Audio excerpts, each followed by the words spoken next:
जुनून एपिसोड 161। अब आगे। अब तक आप लोगों ने पढ़ा। कौन हो तुम और मुझे यहाँ पर क्यों लेकर आए हो? छोड़ो मुझे, निकालो मुझे यहाँ से। तुम जानते नहीं हो मैं कौन हूँ। तुम्हें अपना ये कदम बहुत ही महंगा साबित होगा। तुम नहीं जानते कौन हूँ मैं।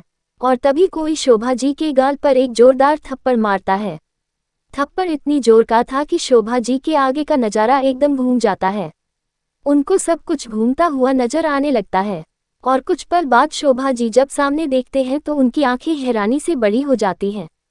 शोभा जी हैरानी से बोलता है, तुम? अब आगे शायद तुम भूल रहे हो कि तुम्हारा बेटा हमारे पास है। अगर मुझे कुछ भी हुआ तो उसका सीधा सीधा असर तुम्हारे बेटे पर पड़ेगा। जितने जख्म तुम मुझे दोगे उतने ही जख्म तुम्हारे उसे छोटे से बेटे के शरीर पर पहुंचेंगे। अब तुम खुद ही सोचो, 3 साल के छोटे से बच्चों के जिस्म पर इतने जख्म क्या वो बर्दाश्त कर पाएगा? जियान का सब्र जवाब दे देता है।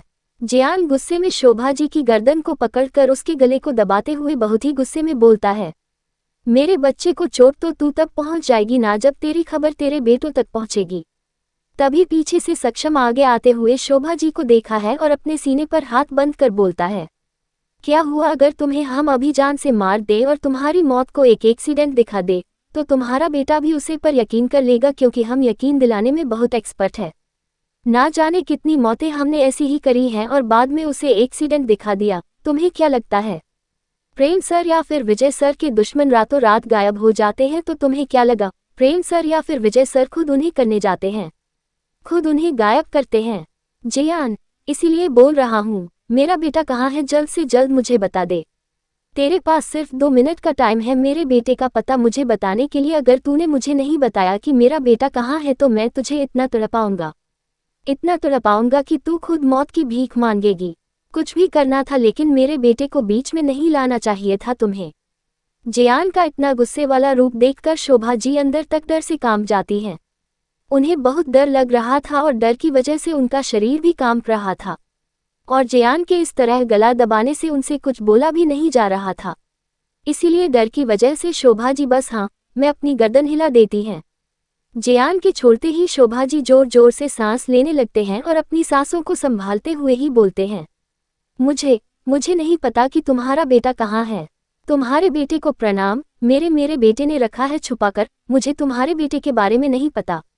शोभा जी के इस तरह बोलने से सक्षम अपनी गर्दन ना में हिलाते हुए अपनी गन को बाहर निकाल लेता है और शोभा जी के सर पर रखकर एकदम सनकी की तरह बोलता है, यार हमने तो गलती कर दी। हमने गलत इंसान को उठा लिया। हमें ना इसके बेटे को उठाना चाहिए था।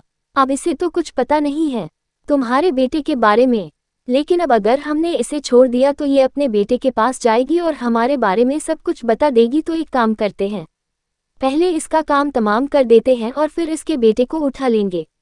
जियान भी गुस्से में शोभा जी को घूरते हुए बोलता है, ठीक बोल रहा है, और वैसे भी मेरे बेटे को किडनैप तो इसी घटिया औरत ने किया था तो इसे मौत तो मिलनी चाहिए।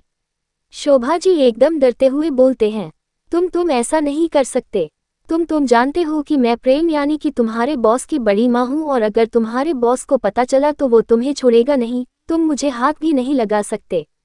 तभी पीछे से एक दमदार आवाज सुनाई देती है, बड़ी माँ यानी कि माँ का मतलब समझती भी हैं आप? और अगर समझती तो अपने ही बेटे की बीवी को जहर नहीं देती, अपने ही बेटे की बहन का अश्लील वीडियो वायरल करने की धमकी नहीं देती। और प्रणव रिश्ते में नैना का भी भाई लगता है, लेकिन उसने जो मेरी बहन के साथ किया है उसकी सजा भी उसे बहुत भयानक मिलेगी। प्रेम अपने चेहरे पर गुस्सा लिए शोभा जी के सामने खड़ा हो जाता है। शोभा जी को एक कुर्सी पर बांधा गया था और डर के मारे उनकी हालत बहुत ही ज्यादा खराब हो चुकी थी, क्योंकि उनके सामने इस वक्त 3 राक्षस खड़े थे, सक्षम, जियान और प्रेम शोभा जी की कुर्सी के दोनों हैंडल पर हाथ रखकर शोभा जी के ऊपर हल्का झुकते हुए बहुत ही सर्द आवाज में बोलता है, आपको मारने में मुझे रत्ती भर भी तकलीफ नहीं होगी, इसीलिए आराम से पूछ रहा हूँ, जियान का बेटा कहाँ है? प्रेम का गुस्सा तो शोभा जी को बहुत अच्छे से पता था और प्रेम को अपने सामने देखकर शोभा जी को और भी ज्यादा डर लग रहा था, लेकिन फिर भी शोभा जी अपने गुस्से पर काबू करते हुए बोलती है, बेटा मैं सच बोल रही हूँ, मुझे नहीं पता कि जियान का बेटा कहाँ है। शोभा जी की बात सुनकर प्रेम को गुस्सा तो बहुत आता है, लेकिन फिर भी प्रेम अपनी आंखें बंद करके अपने गुस्से को कंट्रोल करते हुए सीधा खड़ा होता है और फिर बिना किसी भाव के बोलता है, जियान किल हिम। जया अपनी गन निकलता है और शोभा जी के सर पर रख देता है और अब जब शोभा जी को एहसास होता है कि अब उनकी कोई भी सुनने वाला नहीं है और अब प्रेम अपनी बीवी से बहुत प्यार करने लगा है और नैना से तो प्रेम पहले से ही बहुत प्यार करता था। एपिसोड 162 अब आगे। और प्रेम जिसे भी अपनी लाइफ में एक्सेप्ट करता है उन पर अपनी जान देता है। शोभा जी अपने ख्यालों में घूमती कि तभी एक गन शॉट की आवाज आती है और शोभा जी के बाएं कंधे पर गोली लगती है जिससे शोभा जी दर्द से तड़प उठती है। जयान, ये मत समझना कि मेरा निशाना चूक गया है, क्योंकि तुम अच्छे से जानती हो कि मेरा निशाना कभी गलत नहीं होता। मैं तुम्हें आखिरी मौका दे रहा हूँ। अगर तुम खुद से मुझे बता दूंगी तो मैं तुम्हें एक मौका दे सकता हूँ जिंदा रहने का। और इस गलतफहमी में मत रहना कि तुम नहीं होगी तो मेरा बेटा मुझे नहीं मिलेगा। मैं अपने बेटे को ढूंढने के लिए जमीन आसमान एक कर दूंगा और तुम्हारे मरने या जीने से मुझे कोई फर्क नहीं पड़ेगा। मैं अपने बेटे को ढूंढ ही लूंगा। इतना बोलकर जयान इस बार अपनी गन को शोभा जी के सर पर तान देता है। जयान ट्रिगर दबाने ही वाला था कि तभी शोभा जी एकदम चीखती है, गोली मत चलाना, गोली मत चलाना, प्लीज प्लीज गोली मत चलाना। मैं बताती हूँ तुम्हारा बेटा कहाँ है। थोड़ी देर बाद जयान, विजय, सक्षम और प्रेम चारों ही सिंघानिया विला के बेसमेंट में थे। किसी ने भी नहीं सोचा था कि शोभा जी जयान के बेटे को सिंघानिया विला में ही छुपाएंगी। सभी लोग चारों तरफ आरव को ढूंढ रहे थे और तभी किसी बच्चे की सिसकने की आवाज उन चारों के कानों में पड़ती है। चारों आवाज की दिशा में जाने लगते हैं और तभी उनकी नज़र एक 4 साल के बच्चे पर पड़ती है। उसे बच्चों के हाथ और पैर बंधे हुए थे और मुंह में बहुत सारा कपड़ा डाला गया था जिससे वो लड़का आवाज ना कर सके। बच्चे की ऐसी हालत देखकर चारों का दिल भर आता है और जयान का तो जैसे कलेजा ही फटने को तैयार होता है। अपने बेटे की ऐसी हालत तो उसने अपने ख्वाबों में भी नहीं सोची थी। जिस बेटे को पाने के लिए ना जाने उसने किस किस से लड़ाई की थी और न जाने क्या क्या झेला था, तब जाकर अपने बेटे का चेहरा उसने देखा था। अपने बेटे पर एक खरोच भी बर्दाश्त न करने वाला आज अपने बेटे को ऐसी हालत में देख रहा था। आरव जब अपने पिता को अपने सामने देखा है तो आरव अपने पिता के पास जाने के लिए झटपट आने लगता है। उसकी झटपटाहट से पता चल रहा था कि आरव जयान के लिए कितना तड़प रहा है। जयान जल्दी से अपने बेटे के पास भाग कर जाता है और उसके हाथ पैरों को खोल देता है। जयान आरव के मुंह से जैसे ही कपड़ा निकलता है तो आरव जोर जोर से रोने लगता है।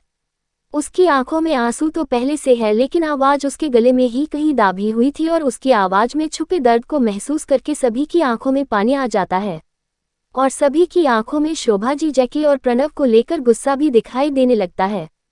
प्रेम के दिल में आज अलग ही जज्बात पैदा हो रहे थे। प्रेम अपनी आंखों के सामने पहली बार बाप बेटे के बीच के प्यार को महसूस कर रहा था। प्रेम वैसे तो खुद भी जल्दी बाप बनने वाला था और अपने एक बच्चे को भी चुका था, लेकिन ऐसा एहसास आज प्रेम ने पहली बार महसूस किया था। अपनी आंखों के सामने एक बाप बेटे के दिल के रिश्ते को महसूस करके प्रेम का दिल अलग ही जज्बातों से झूल रहा था। प्रेम का शब्द टूट रहा था। प्रेम चाहता था कि अब उसका बच्चा भी जल्द से जल्द इस दुनिया में आ जाए और प्रेम उसे अपने सीने से लगा सके। फिलहाल आरव के मिलने पर सभी लोग बहुत खुश थे और सभी एक एक करके आरव से मिल रहे थे। आरव 4 साल का बहुत ही छोटा और बहुत ही प्यार और मासूम सा बच्चा था जिसे देखकर शायद किसी को भी उसे पर प्यार ही आए, लेकिन शोभा जी को 4 साल के मासूम बच्चे पर भी दया नहीं आई थी। आरव के चेहरे पर उंगलियों के निशान थे जिस वजह से आरव का चेहरा सूज गया था। आरव के हाथ और पैरों पर रस्सी से बंधे होने के निशान थे।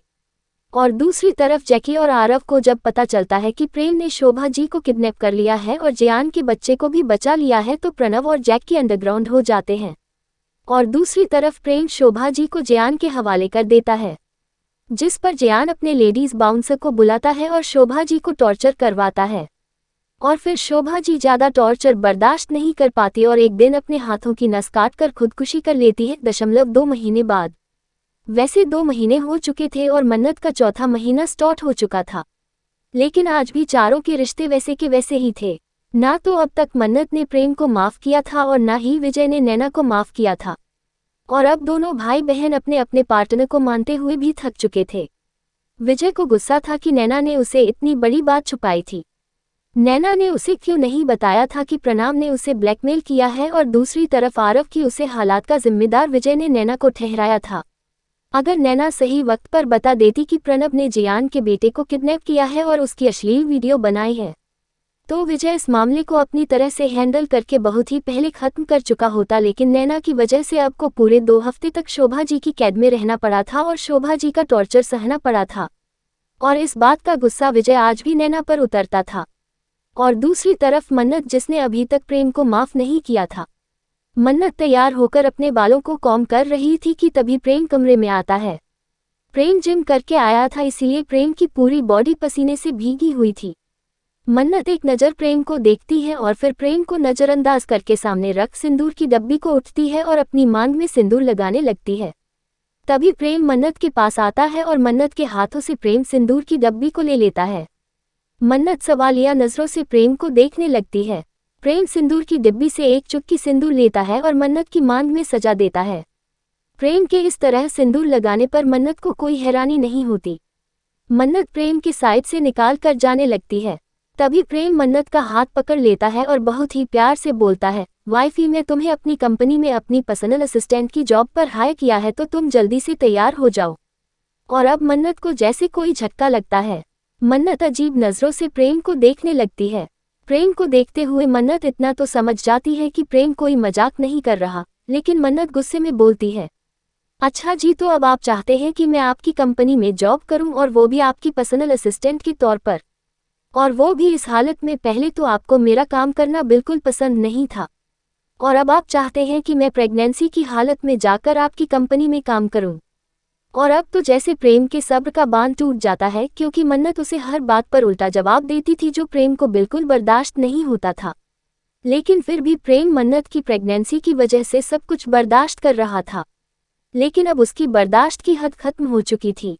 प्रेम मन्नत की कमर में हाथ डालकर उसे खुद से चिपक लेता है और बहुत ही कर्कश आवाज में बोलता है, प्रेग्नेंट हो, बीमार नहीं समझी, जितना काम करोगी उतना तुम्हारे लिए और बच्चे के लिए अच्छा रहेगा। डिलीवरी के टाइम पर तुम्हें ज़्यादा प्रॉब्लम नहीं होगी। शुरू के 3 महीने बच्चे के लिए इम्पॉर्टेंट होते हैं, क्योंकि शुरू के 3 महीने बहुत ही नाजुक होते हैं और तुम्हारे 3 महीने कंप्लीट हो चुके हैं, तो इसीलिए अब तुम्हें काम करना होगा ताकि डिलीवरी के टाइम पर तुम्हें ज़्यादा प्रॉब्लम ना हो। डॉक्टर ने खुद कहा है कि तुम्हें अब काम करना चाहिए ताकि तुम्हारी बॉडी हमेशा एक्टिव रहे। और दूसरी बात, अब तक जितना गुस्सा और जितना ये नखरा तुम मुझे दिखा चुकी हो ना, इसे अब बंद करो, समझी तुम। और अगली बार मुझे उल्टा जवाब दिया तो उसकी सजा भुगतने के लिए भी तैयार रहना। सड़क पर चलता हुआ आशिक आवारा नहीं हूँ, पति हूँ तुम्हारा। तो अब ना अपनी इस जबान को संभाल कर बात करना, क्योंकि प्रेम सिंघानिया किसी की भी इतनी बदतमीजियां बर्दाश्त नहीं करता। और फिर प्रेम मन्नत को गुस्से में झक देता है और वॉशरूम में चला जाता है।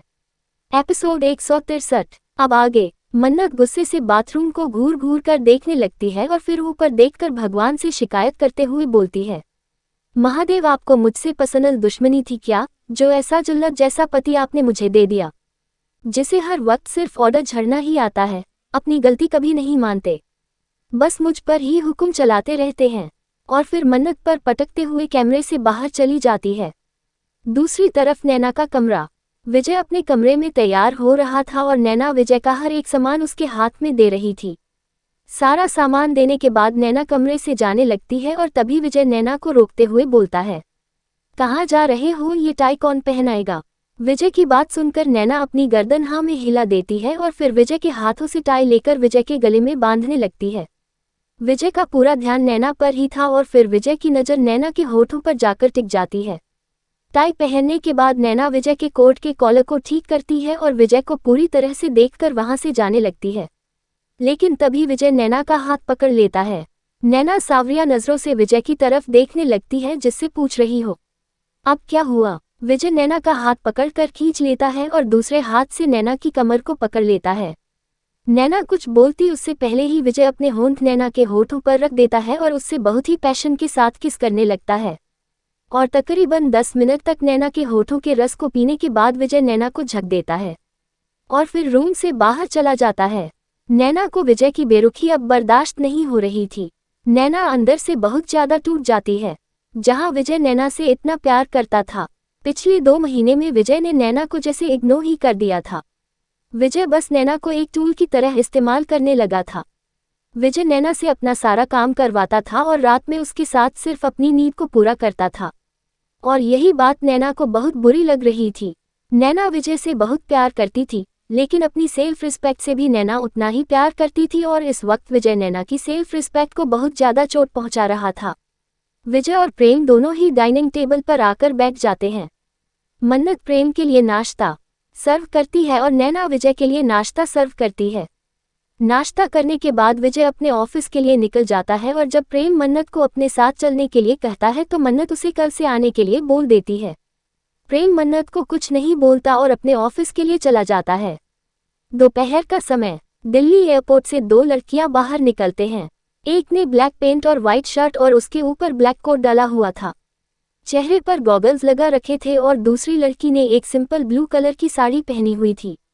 दोनों ही लड़कियां बहुत खूबसूरत लग रही थी। ये दोनों लड़कियां कोई और नहीं बल्कि राधिका और गुंजन थी। दोनों ही लड़कियां अपनी किस्मत आजमाने के लिए दिल्ली शहर में आई थी। राधिका वेडिंग प्लानर के तौर पर दिल्ली शहर में जॉब की तलाश के लिए आई थी और गुंजन को लॉ फार्मेसी में बहुत ही अच्छी जॉब ऑफर हुई थी, इसीलिए गुंजन दिल्ली आई थी और गुंजन के साथ ही राधिका भी दिल्ली आ गई थी। लेकिन शायद यहाँ आकर उनकी किस्मत बदलने वाली थी। गुंजन और राधिका दोनों ही दिल्ली शहर में अपने चाचा चाची के साथ रहने वाले थे। चाचा और चाची तो गुंजन के लिए थे, लेकिन राधिका के लिए तो दिल्ली शहर भी उसका ससुराल ही था। गुंजन एक टैक्सी रुकवती है और फिर दोनों ही टैक्सी में बैठकर दिल्ली शहर के नज़ारे को देखते हुए अपने चाचा चाची के घर की तरफ बढ़ जाते हैं। थोड़ी ही देर में गुंजन और राधिका चाचा चाची के घर पर पहुंच जाते हैं। गुंजन को देखकर चाचा चाचा बहुत खुश होते हैं, लेकिन जब चाची की नज़र राधिका पर जाती है तो चाची अजीब सा मुंह बनाकर बोलती हैं, आओ बहू रानी, तुम इस घर में आ तो रही हो, लेकिन मुझे तो डर है कहीं इस घर में भी अपने पति की तरह किसी को खा ना जाओ। चाची की बात सुनकर राधिका को बहुत बुरा लगता है और तभी गुंजन हल्का गुस्से में अपनी चाची को बोलती है, चाची आप भाभी को ऐसे कैसे बोल सकते हैं? चाची, मैं कुछ गलत नहीं बोल रही। गुंजन, क्या तुम्हें नहीं पता, जिस दिन तुम्हारी इस भाभी ने घर में कदम रखा था उसी दिन तुम्हारे भाई इस दुनिया से चले गए थे। अरे घर में कदम रखते ही अपने पति को खो गई थी ये औरत। इस घर में मेरे भी दो जवान बेटे रहते हैं और यह नालायक औरत दिखने में भी काफी खूबसूरत है। कहीं मेरे बेटों पर अपने दौर चलाएं और इसका मानुस आया मेरे बेटों पर पड़ गया तो। चाची की सारी बातों को सुनकर गुंजन का खून खौल जाता है और गुंजन गुस्से में भड़कते हुए बोलती है, बस कीजिए चाची, बहुत बोल चुकी आप मेरी भाभी के बारे में। मेरी भाभी की कोई गलती नहीं थी, भाई पहले से ही बीमार थे। शायद आप भूल गई हैं कि शराब पीने की वजह से भाई की दोनों किडनी फेल हो चुकी थी और उनकी मौत हार्ट अटैक की वजह से हुई थी, बल्कि भाई की वजह से तो भाभी की जिंदगी बर्बाद हो गई। उन्होंने पिछले 4 साल अपनी जिंदगी के किस्से काटे हैं, हम जानते हैं, लेकिन फिर भी आपकी खुशी के लिए अगर मेरी भाभी के आपके घर में रहने से कोई भी अपशगुन होता है तो मैं और मेरी भाभी आपके इस महल जैसे घर में नहीं रहेंगे। मुझे मेरी जॉब की तरफ से एक फ्लैट भी ऑफर हुआ है, लेकिन आप लोग रिश्तेदार हैं और पापा को आप पर भरोसा था, इसीलिए पापा ने आपके पास रहने के लिए हमें बोला था। लेकिन अब मैं आपके साथ आपके घर में नहीं रह सकती, क्योंकि जहां मेरी भाभी की इज्जत ना हो और जहां मेरी भाभी को सम्मान ना मिले, मैं उसे घर में नहीं सकती। मैं और मेरी भाभी अब से फ्लैट में रहेंगे जो मुझे मेरी जब से ऑफर हुआ है। इतना बोलकर गुंजन गुस्से में एक हाथ में लगेज को पड़ती है और दूसरे हाथ में राधिका का हाथ पकड़कर उसे घर से बाहर ले आती है। और जिस टैक्सी से राधिका और गुंजन आए थे, अभी वह टैक्सी बह रही थी और बस जाने ही वाली थी कि तभी गुंजन उसे टैक्सी को दोबारा रोक लेती है और उसे टैक्सी में बैठ जाती है और उसे टैक्सी ड्राइवर को अपने फ्लैट का एड्रेस बता देती है। टैक्सी ड्राइवर टैक्सी को लेकर वहां से निकल जाता है और चाचा चाची दोनों ही खड़े खड़े बस गुंजन और राधिका को जाते हुए देखते रह जाते हैं। राधिका के मन में अभी भी चाची की बोली गई सारी बातें चल रही थी और राधिका बहुत उदास थी, इसीलिए बस खिड़की से बाहर देख रही थी। गुंजन को इस वक्त अपनी चाची पर बहुत गुस्सा आ रहा था, लेकिन अभी उससे राधिका को भी संभालना था। लेकिन गुंजन चाहकर भी अपने गुस्से पर कंट्रोल नहीं कर पा रही थी, इसीलिए गुंजन राधिका को कुछ नहीं बोलता और खामोशी से बैठी रहती है। और थोड़ी ही देर में उनकी टैक्सी एक बिल्डिंग के सामने आकर रुकती है। दोनों टैक्सी से बाहर निकलती है और फिर लिफ्ट के जरिए अपने फ्लैट में पहुंच जाते हैं। रात का वक्त, मन्नत विला। प्रेम और विजय स्टडी रूम में बैठकर काम कर रहे थे और काफी देर काम करने के बाद अब दोनों को नींद आने लगती है। विजय अपने कमरे में चला जाता है और प्रेम अपने कमरे में चला जाता है। प्रेम जैसे ही कमरे का दरवाजा खोलना है, कमरे की हालत देखकर प्रेम हैरान रह जाता है। कमरे में जगह जगह चिप्स कुरकुरे के पैकेट पड़े हुए थे और साइड टेबल पर आइसक्रीम के 2 से 3 बॉक्स रखे हुए थे और अब मन्नत फैलकर बिस्तर पर सो रही थी। कमरे की ऐसी हालत देखकर प्रेम को मन्नत पर बहुत गुस्सा आता है क्योंकि प्रेम को गंदगी बिल्कुल भी बर्दाश्त नहीं थी और मन्नत ने पूरे कमरे को कूड़ेदान बना दिया था। प्रेम गुस्से में मन्नत के पास जाता है और मन्नत को उठाते हुए बोलता है, वाइफी उठो, मैंने कहा उठो।